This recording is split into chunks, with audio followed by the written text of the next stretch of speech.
You're listening to The Luxury Item, the podcast on the business of luxury and the people and companies that are shaping the future of the luxury industry. Here's your host, Scott Kerr.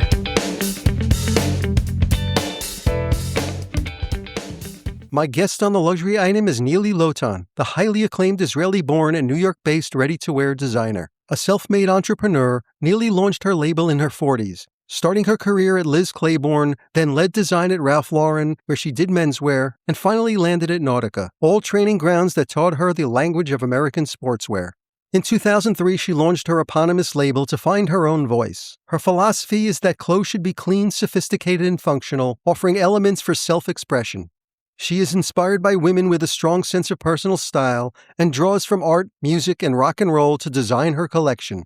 By designing pieces she herself wants to wear, Lotan believes her collections instinctively resonate with a woman's lifestyle. Her pieces are regularly featured in top fashion and lifestyle publications like Vogue, Harper's Bazaar, and Wall Street Journal, and over the years, Nili's designs have accrued a glittering list of dedicated followers, including Kendall Jenner, Hailey Bieber, Gwyneth Paltrow, Kourtney Kardashian, Dakota Johnson, Frances McDormand, and Martha Stewart, among many more. In 2024, she expanded her collection of refined but elevated basics to include a men's line, with the opening of a menswear store in Manhattan's Tribeca neighborhood. Welcome to The Luxury Item, Nili. Thank you, and thank you for having me. I'm so excited to have you on. Thanks for joining me. So I want to go back a little bit. You worked for other top American fashion houses like Liz Claiborne, Nautica, and Ralph Lauren for 23 years before you started your own label in 2004. You're known for creating elegant garments for women that are easy, simple, and quality over quantity. When you were designing at the big fashion houses, was branching out on your own always simmering under the surface? Maybe, but I wasn't aware of it. I think it happened at a very critical point of my personal life and my professional life when I was starting my own brand. I always believed in my ability to achieve what I want, and sometimes I know it, and sometimes life guides me. And I think when I was turning 50, or just about, I think it was 48 or 49. It was really a turning point in both my professional and personal life. I left my marriage of 27 years and started my own company after working for others for 23 years, as you said. So this actually marked the first time that I would carry out my own creative vision and live my life truly the way I wanted. And so it was a big moment for me. I don't think I was ready for it or aware of it. I think life just kind of guided me to that point. And that's kind of what made me spontaneously start this business. So what was it like jumping from holding top design posts and leading design teams to all of a sudden being the head of your own brand? So one of the things that guided me actually to do that change was one word that's called freedom. And not that I felt that I haven't had it before, but I wanted to stretch the boundaries of freedom and to see what does freedom really meant to me. And I feel that the difference between running my own business to pursuing someone else's dreams is my freedom. And freedom comes with a lot of responsibility and not having a structure and really having all the possibilities in front of you. And I think that is a major difference. I think also the way things touch you in your decisions, it's beside creatively, it's also financially and emotionally, and that is a very much makes a big difference in the decision making. And when you launched your brand in 2004, consumer spending was relatively strong. The fashion business was recovering from the early 2000s downturn while aggressively democratizing luxury, premium but accessible products that delivered emotional benefits and status at much lower prices. So did you have a concrete idea of what your style was and what your brand stood for when you launched it? Yeah. I mean, I think that in terms of just sustainability, I practice it without calling it what it is. I think I come from a place of abundance and luxury, but living demographically where I was brought up, it was always with appreciation and not taking things for granted. Life was not as pleasant and naive in those days of growing up, but yet I did have abundance and luxury. So I think I was always naturally uh, thought about less is more and how I do things very intentionally. So when I started my business, it was natural for me to not start with big funding or spending a lot of money or creating big collections. Really thinking about it very, as I said, intentionally, and starting with a very small collection by myself, very low maintenance. Um, from a product perspective, it was, again, very intention. Like, what is it that few pieces that one must have, in my opinion, or need? And that's how it started. So what was your first collection like? So the first collection was 5 pieces that I actually conceived very quickly. What was more important for me is to establish a philosophy, to establish my vision as why am I doing it, who am I doing it for, rather than the clothes themselves. I felt like this fashion world is so crowded, and nobody needs another collection or another designer to tell them what to wear. And so I felt, what would I start with that would really be of help, that would serve a woman rather than just create another line? Mhm. And at the time, I mean, giving my background and giving my personal choices in wardrobe, I felt that what I couldn't find, or what I was missing, is what I call the non-denim denim. Is I live in denim. Denim was the base of my wardrobe all my life, and extending this to another product that will give me the same characters what denim does, that will be sexy and at the same time nonchalant, that it would be serving a woman for all times of her day. It wouldn't be pretentious. It would be something easy. That was the combination of going through the school of Ralph Lauren and understanding what does it take to bring a garment to be non-pretentious? What does it take to bring a garment uh, to feel as a second skin? I've learned the skills of how to do it, and then I combined it with my vision and created a 5 pieces collection that was garment dyed and then stoned, obviously washed with stones.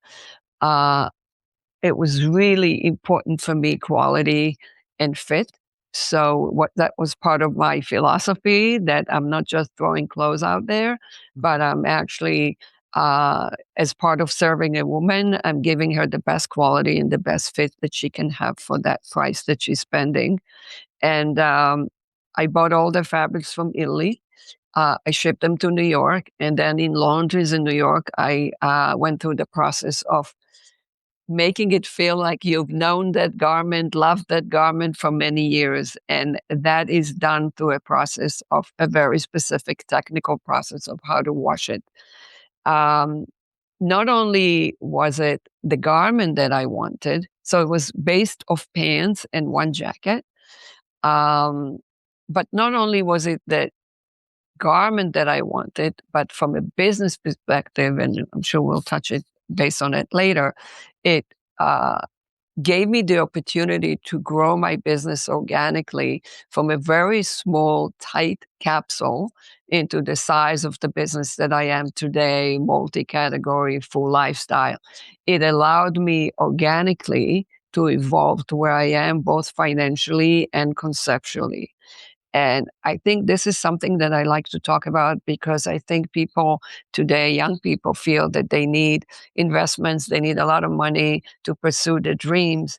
And I think I've done something that proved that, doing it in the right proportions with the right amount of money, with a lot of discipline, you can get there. So when you launched, given the landscape at the time, was there a customer that you had in mind that you thought would immediately embrace your designs? So it wasn't really demographic. It wasn't really a customer. I know at the time when I started the business, and I've had quite a lot of interviews, everyone was asking me, so who is the woman and how old is she? Mhm. And my answer was, it's not about a woman and it's not about an age. I'm designing for a mindset. I'm Mhm. designing for an attitude. I want the women that wear me will feel confident and comfortable and themselves, authentic to who they are. And, years ago, at that time, when I was designing for Liz Claiborne, was it Liz Claiborne or Donna Karan? Or I wasn't working for Donna Karan, but at the time, these were the brand that were strong. I think there was a lot of educating and mentoring women what to wear, how to wear. I wasn't interested in that. I was really more interested in her feelings, how she feels. Does she feel confident? And I believe that with this confidence, she will conquer what she wants to conquer. Um, it was the attitude and the mindset. And most importantly, and I always said that I'm designing for myself. I really, and I think that's the advantage maybe that I have as a woman. I really know what I need. I really know what I feel for, given what's around me, economically, politically. I have certain needs, and I think that women trust me, and you know, they they basically, either follow me or trust my advice. Right. And was sustainability part of who you were at the beginning too? So obviously, but again, not necessarily calling it by its name. I think I've always thought that less is more. And I was brought up that way. As I said, my dad always told me, have one, but have the best.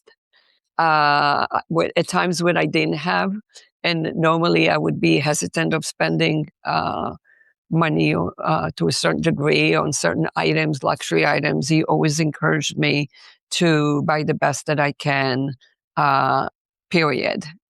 And it's interesting because as I moved to the United States from a different culture, raised children here, I've noticed that there was something about the culture here that was very different from the way I was brought up. Um, and it's just starting with how you purchase and walking into clothing stores with a supermarket card just didn't align with me. I'm not supposed to fill it up. I'm supposed to choose one that will serve me for years. So I try to teach my kids that less is more, and the quality and the timelessness of things. It's really what's important. So my intention was, maybe I didn't call it sustainability. My intentions were to create clothes with the best quality and that will last. It's hard to um, create clothes and to claim sustainability because we are uh, creating things that people already have quite a lot of. But I think when you have the right intentions and they use the right materials, yeah, I can call it sustainable. And running an independent brand is increasingly fickle venture impacted by many factors, evolving priorities and numerous other limitations, both physical and financial. Whether it's working with the level of raw materials and fabrics, working with factories that are at the level of quality, and as a young brand is a big investment. I would imagine so much of being independent is working with limitations. How do you manage to juggle creativity with commercial pressures? I actually see creativity in both the business side and design. My strength is creativity.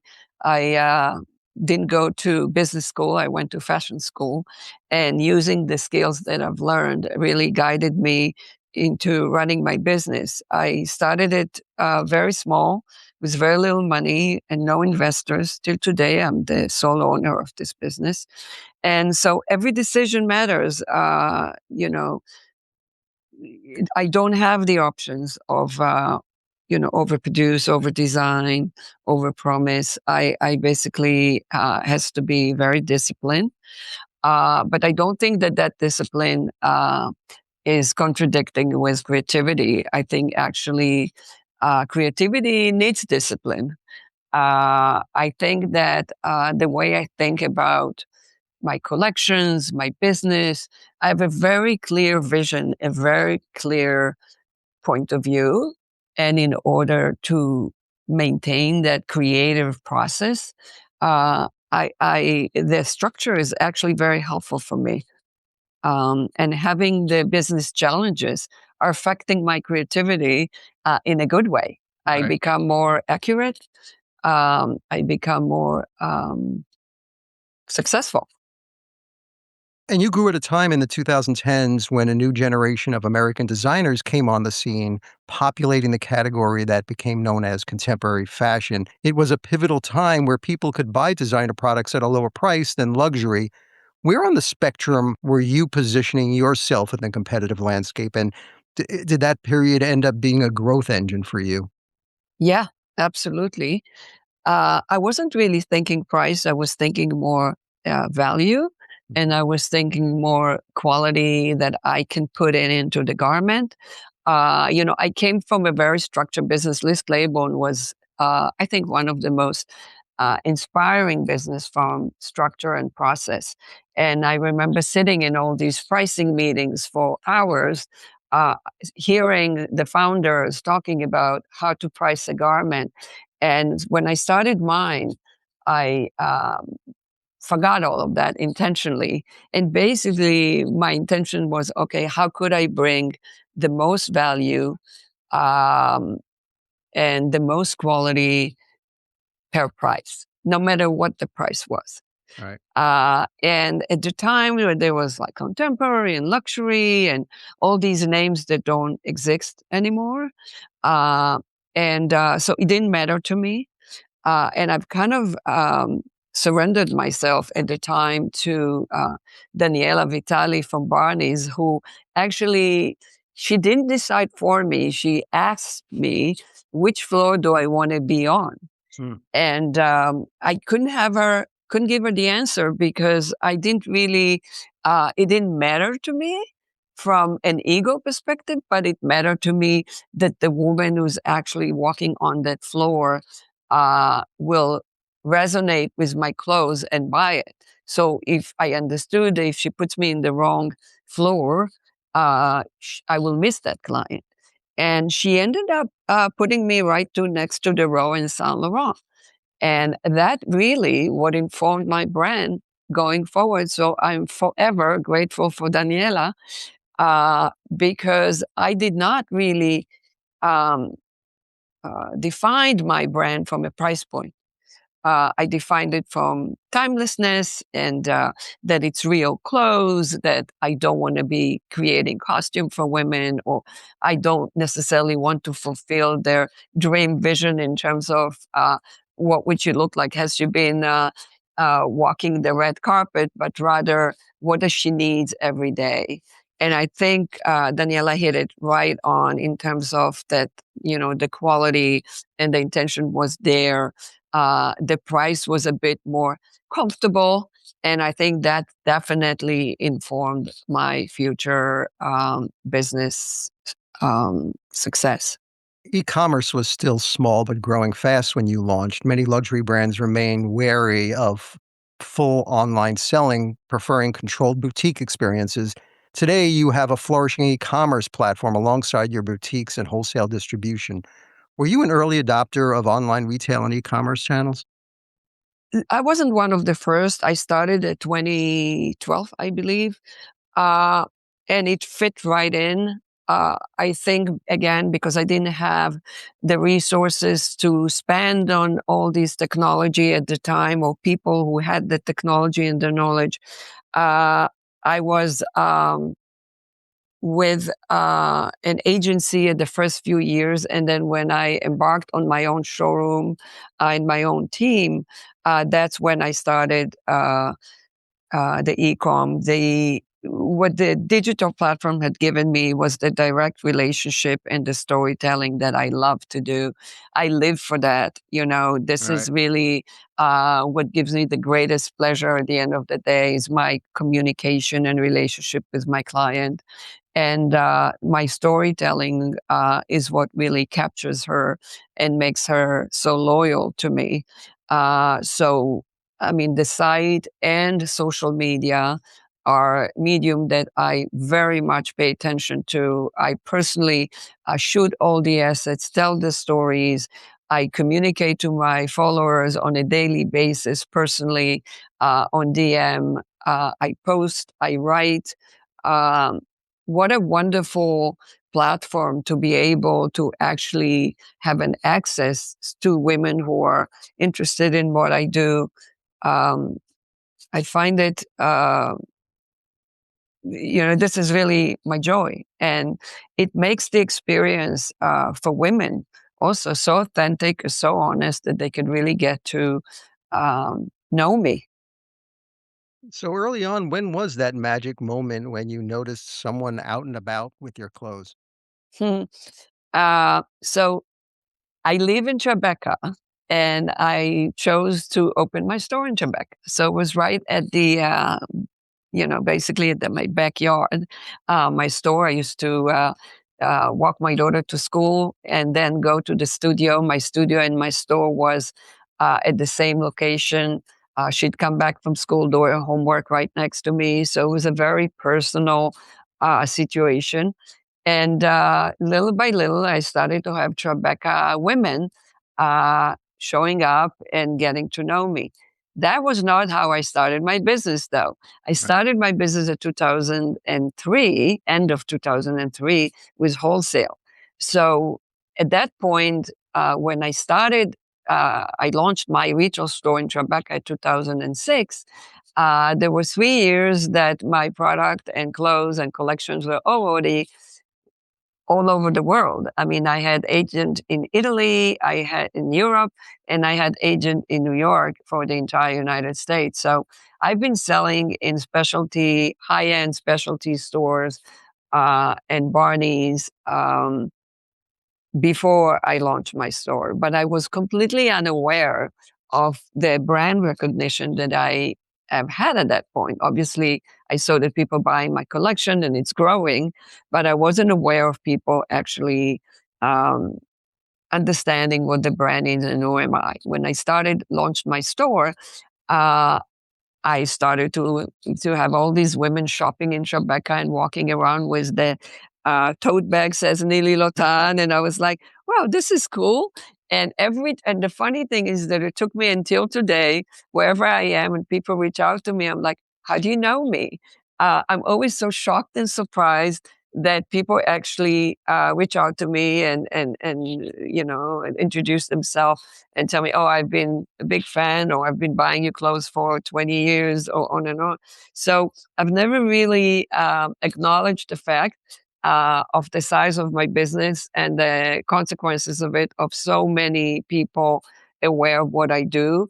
I get up in the morning, I sit in my studio from 9 o'clock to 8 o'clock. I'm very busy focusing on my vision and where I want to be. And while all of that is happening, a lot of women out there are wearing my clothes, enjoying it, and recognizing me. So it's really the most wonderful, rewarding feeling that I wish to everyone to be recognized for what they're doing, to be complimented of what they're doing. It's the greatest feeling of accomplishment. You said that your experience as head designer at Ralph Lauren was your most formative. Why is that? To me, yeah, it was my biggest lesson. I think that it was beyond clothes, and that was made the difference between Ralph and any other company that I experienced. I think Ralph understood right from the beginning, and I am big admirer of Ralph and what he built, that it's not about clothes, it's about storytelling, Right. consistency. It's about creating a universe that people can step in and recognize immediately. And that was a really great school for me. I mean, when I was down to do my own brand, um, I realized that, I'm not just creating those 5 pieces, but this is the base at the beginning of a world that I will create that is a reflection of who I am. And in a way, I am the mirror to my own client. That as I pursue my highest self, uh, I really empower other women to do the same. And it's beyond clothes. And I think Ralph seen it, recognized it, built it, and deserves all the credit in the world for it. And you've really guided your brand for 20 plus years through instinct, often rejecting fashion industry norms for marketing, production, and brand positioning. You've stated that your emphasis is on creating beautiful clothes and making sure you're giving women what they need. How do you approach designing for women today? Very simple. When I start a collection, I start with the question, what is it that I need? What is it that I feel my client, by now I've known my client so well intimately, whether they're far or near. And I really ask the question, what is it that they need right now? Um, I really want to make sure that I serve her, that I'm not just piling clothes in her closet, that she really, obviously it serves me as well, because if I hit it right on, she will come and buy that, and not only my business will be successful, I'm serving her at the same time, so I'm doing good. um I my from the very beginning, my interest was not just to play dress up and dress women, but really give women the tools to empower themselves, to feel good about themselves, to build a wardrobe that is easy for them, that they don't need to think too hard.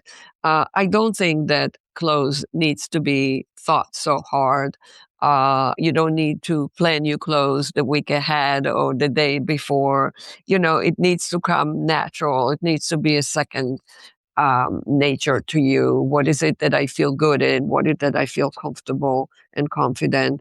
And that's what should guide you. So I'm trying to hit on those feelings, on those needs, and again by checking in with myself, and hopefully that works and resonate. You often mention your design language draws heavily from art, music, rock and roll, and the military. Your silhouettes, details, and mood all echo those references to create clothes that feel expressive rather than decorative. What are the core feelings these energy forces are aiming for, and how does that show up in the brand? Yeah, again, once I put myself and I put my name on the label and put myself in front of my client, I feel that everything that is my backdrop of my life, everything that I've experienced, seen, read, uh, it's part of me. I am the result of what I've read and what I've seen, and therefore what I design is what I read and what I've heard. And I'm all of that I've seen and read carry a certain emotion and an attitude and an intention.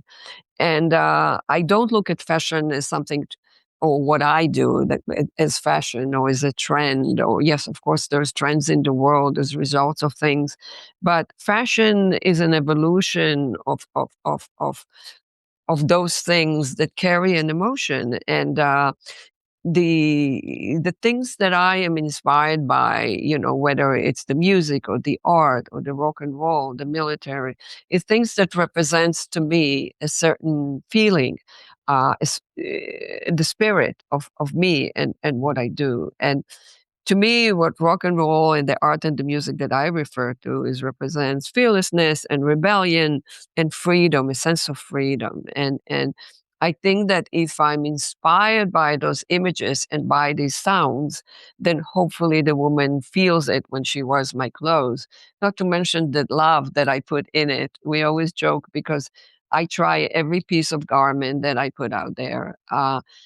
I'm lucky to be able to do that because I have the figure. But regardless, it's if I don't feel it, what does it feel to wear it? Then it cannot be released. And we always joke that I'll put a little love in the pockets. Whether she feels it or not, I really hope she does. But there is a lot of love and intention goes into this clothes, beside obviously um, the inspiration. The inspiration is something that I've learned that no one taught me in school, but I've learned it into throughout my career, that in order to be focused and consistent, you need to go back to the same references. You can't just go look out and say, oh, so and so did this. Maybe I should try that too.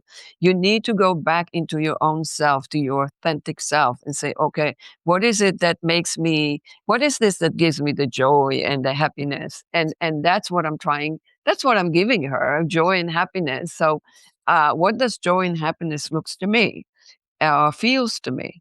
And that's where it comes.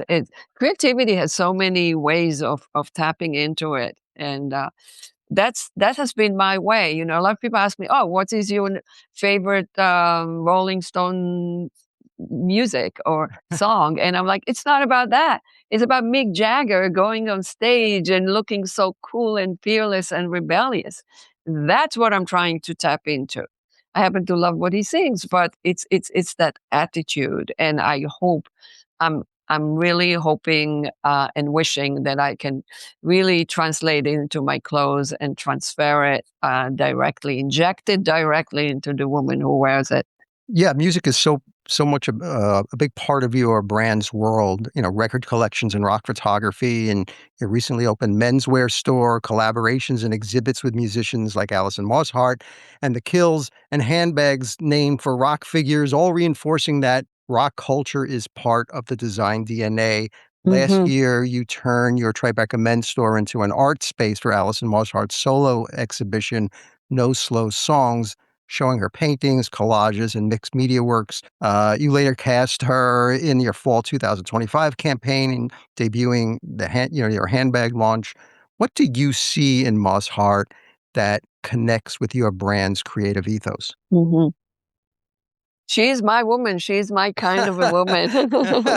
She's the ultimate. Don't beat around the bush, really. She's, both her and Jamie represent a certain honesty and confidence that, Right, Jamie y- Hintz, right? yes, that Yeah. you just can't make it. You cannot create it. It's an energy, and I think when I met them, I was drawn into their energy. And Alison, in particular, as a woman, so fearless and so bold, and they both have such presence. And when they represent everything that I'm trying to inject in my clothes, everything that I believe in, everything that I'm wishing myself, and respecting, and they were the perfect match for me. You know, and I think that when you're doing a campaign or where you're trying to portray your brand, uh, uh, honesty and authenticity again is so important to me. It's not just creating an image that will draw people to buy your clothes. It's to really explain to people what is it all about and who am I. Again, the space is so crowded, and we all are talented, and we're all creative, and we all create clothes. But to draw someone into your world and to say, listen, I think you're going to like what I'm doing. Come check it out. You need to tell who you are. You can't just put a trendy clothes out, or to do a fake model composition and say, this is who I am, because it's not. So beside putting my face on a board, what would be the closest thing to it?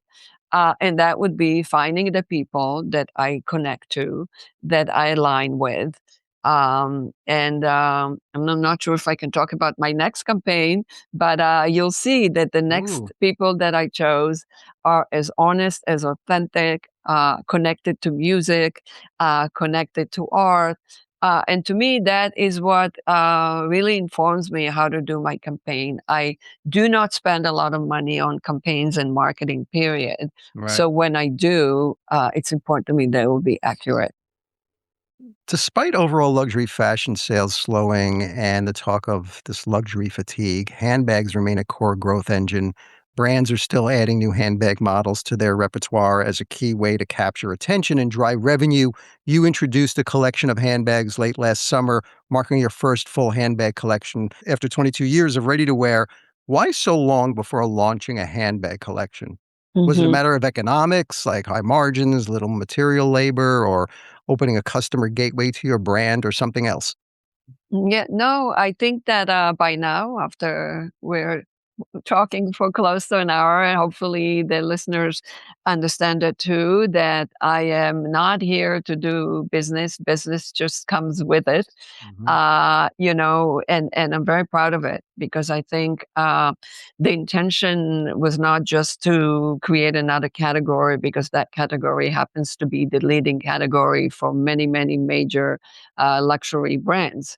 I think I'm very proud that I was able to build a ready to wear business to the size that it is without having bags and shoes. That is quite an achievement. I think most people that are in the area where I am build their revenues based on leather goods. And to do that without was quite an accomplishment. I think that to me it was very important to build a foundation, the fit, the wardrobe. And only when this was clear to me and to my client, it made sense to extend.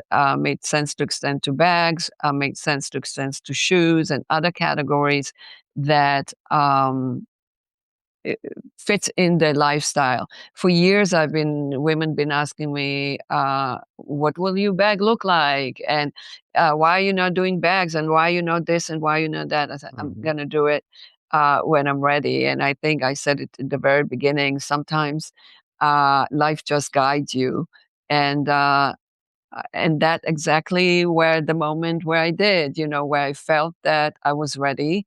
My approach to the bags was exactly as my clothes, understated, no logos, expensive materials, timeless. All those shapes that I created to start with were the pieces that I felt that would serve me and hopefully will serve my client. They were totally with the same attitude and rock and roll sensibility that my clothes is. I even named my clothes in my bags in names of artists in music, and it was I was overwhelmed with the success. We sold out the minute we made it available.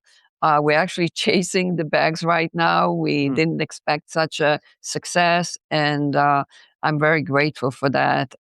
It's not to be taken for granted. There's so many bags out there, and I read also, as everyone else, that everyone is trying to do bags right now. So it wasn't really a trendy thing. I Right. don't know how I got to be in the trend of making non-logo bags, but it wasn't my intention. My intention was just to give my client a complete look, a complete lifestyle, and with the same attitude of my clothes. And like everything else you do against the grain, if you will, you're not a big subscriber to the school of big runway shows. You have staged a few traditional runway shows in the past, but you favor more these intimate Hmm. presentations, showroom appointments, and event-based moments like your recent fall 2025 campaign with Fashion Meets Music events with the Kills at the Cafe Carlisle here in New York. Hmm. It's getting harder and harder to justify the cost and environmental impact of big runway shows. Do you see doing more of these high impact event based moments amplified on social media channels as storytelling platforms around your new collections? Yeah, I do. I don't promise I'll never do a show. I think there's something about a show that celebrates. And I do want to celebrate myself and the brand. I'll find the right, life will tell me when the right moment is. But I have to be honest, I've never really believed that runway shows were essential to build a meaningful brand. Um, I think that the runway show are incredibly expensive, and for in the early years, I didn't have the resources to do that. And then just happened so that I built the business without it. So now, kind of going back now and doing it for the sake of presenting my collections, it didn't feel like it was necessary. And at the time, being um, more business conscious, I thought that opening more retail stores, they've cost me a fraction of what a fashion show would have cost me, had brought revenues much faster, built my brand and my brand recognition, and created a stronger business. So as much as I enjoy watching fashion shows, and I do understand the aspect of the celebration of the beginning of one collection, at the end of one collection, and the beginning of the next one. And in a way, treating your community, is a beautiful presentation, and it's getting wilder and wilder these years. Right. But I think holding intimate events works for me. Again, to really celebrate and in an authentic way, and be grateful for everyone that was involved in my journey. Um, and then maybe one day I will do some sort of some sort of a show that holds more than just one season, that holds maybe a celebration of a certain time. Let's see. So a few years ago, you officially launched a menswear line, and in 2024, a dedicated menswear boutique in Tribeca. It also landed on a lot of influential retailers like Mr. Porter and Saks. Did you approach designing menswear as just a natural extension of your women's line? Same rock and roll sensibility type of thing? Yes, yes, absolutely. I mean, everything that I do is an extension of itself, and it just flows. I don't know if you know, but when I was working for Ralph, I was actually designing menswear. Yes. Hmm. So that wasn't an unfamiliar territory for me. So there's something about the way men dress, or shop, I should say, really informed how I started my business and how I think. I think there's something about the repetitious of an item that you love and familiar with is something that man actually is very strong at, and I think this is something that I my business is built on. I have women who buy the same pant in 15 colors over and over and over again, or a certain shirt that I repeat. I think this is something that I borrowed from the men, not to mention that I borrow from the men quite a lot of things. I am quite a tomboy. My sensibility is not pretty and not cute, rather very strong and assertive. And that is taken from a man's wardrobe, those feelings, not necessarily the items themselves. And so when I set to design menswear, it was fluid. It was so many pieces in my collection came from men's wardrobe. So it was pretty easy, and I must be thankful and grateful for the way both the retailers and customers reacted to it immediately. Partners like Mr. Porter and Saks recognized it right away, and I am very happy of where I am. I never wanted the men's collection to be bigger than the women's. To me, my main and most obligation is to women, I must admit. But I feel that if I can serve men with what I'm doing, and be of service, then why not? And so that's how men started. I want to talk about sustainability, and we touched on it a little bit. You said Hmm. the key to sustainable fashion design lies in creating lasting clothes that can be passed from generation to generation and in reducing waste in the production process. You don't have a formal sustainability program. So, what is your approach? Yeah, yeah. It's again, it's all about the intentions. It's all about all of us intention in whatever we're doing. And I think, yes, reducing waste and choosing qualities that are last for a long time is what guides me. And beyond that, is again, when I started my business, my very first collection, again, without calling it sustainable, was the most sustainable thing that you can think of. Normally, collections are 120 pieces, 100 SKUs. No one does anything less than that. It started with 5. If you don't call this sustainable, then I don't know what sustainable is. Now, not only that, as I said, from a business perspective, uh, I had great mentors. One of my mentors was Jerry Chazen, one of the founders of Liz Claiborne. Mhm. And I remember when I started my business, uh, I had asked him, what does he think about garment dyeing and stone washing? And he said to me, "You're committing suicide." And despite that, I decided to do that. And why I did that is because it created a very sustainable company Right. from an inventory perspective. So the way I worked, and that what helped me grow my business, is that I wasn't committed to minimums of fabrics. I didn't have to buy excessive fabric because I got an order of 50 units. And now the minimums didn't allow me to buy the right amount of fabric, so I needed to buy 5 times. That's what actually happens to most designers and brands when you start and your units are small. I chose a fabric that only few qualities of fabric, only few mills that I work with, and that allowed me to store fabric and dye it as I needed. So if I got since I only had 5 pins, so assumably they bought that 5 pins, but since they wanted it in 6 or 7, 8 colors, it was the same fabric base that I was using and just dyeing it according to the order. So it was zero access, zero inventory. Mm. Later on, when I started my own DTC business, obviously, I had to go beyond the orders that I received, and I had to start guessing my own buy. It creates access, and it creates some inventory that I wish I didn't have, but I'm very careful about it. I always rather be less than more. I'd rather miss an opportunity than sit with access. And that's why my business has grown the way it did, like very organically, but consistently, and without access, without inventory. So, Neely, my final question is the luxury item question, which I ask all my guests. So, if Mhm. you were stranded on a deserted island and you could only have one single luxury item with you, what would that luxury item be? It can't be any form of air or water transportation to get you off that island or anything that requires mobile service so you can call somebody to get you off that island. It's just you on this lonely island, but you have one single luxury item with you. What would that be? Mhm.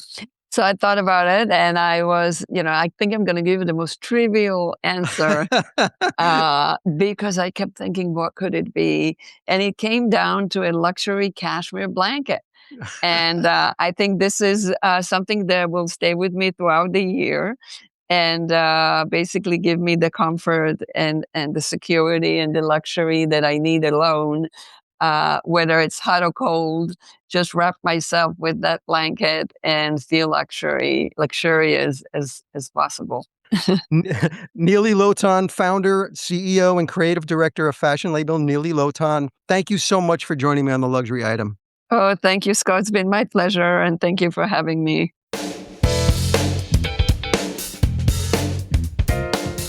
That's it for this episode of the Luxury Item Podcast. Thank you so much for listening. If you found this useful and entertaining, I would be really grateful if you can share it with a friend or colleague. I would love it if you subscribe so you never miss an episode. And while you're there, be sure to rate and review us on Apple Podcasts. It really helps other listeners find us. The Luxury Item Podcast is a production of Silvertone Consulting. I'm your host, Scott Kerr. Until next time.